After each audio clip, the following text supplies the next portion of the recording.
Посреща разколението на кога новина за намиращия се над четвърто място в класирането при пилотите. Още ще е вързано и за дървото и ще скъсали и кабели по тръгнем. Подреждането на пилотите в... Батко, че вижда ли се? Годи вече! Центата! При агрегат за Не мога! Хора кърват толкова да седим и къде се разходил? Ето това рей, където ти е над глава. Петя, ела при мен. Коя рей, къде сме над глава? Аз ще оправя Петя, да пани както аз. Ходи малко. Как ще чай? Как ще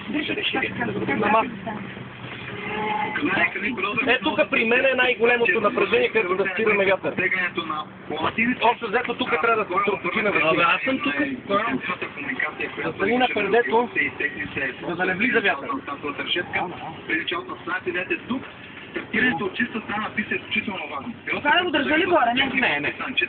Няма как да просто да издържи на такъв.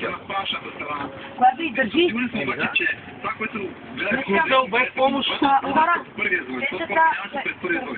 Първите 40% бяха в пилоти, стартирали първи, трети, пети и седми, едва ли ще се повтори точно днес.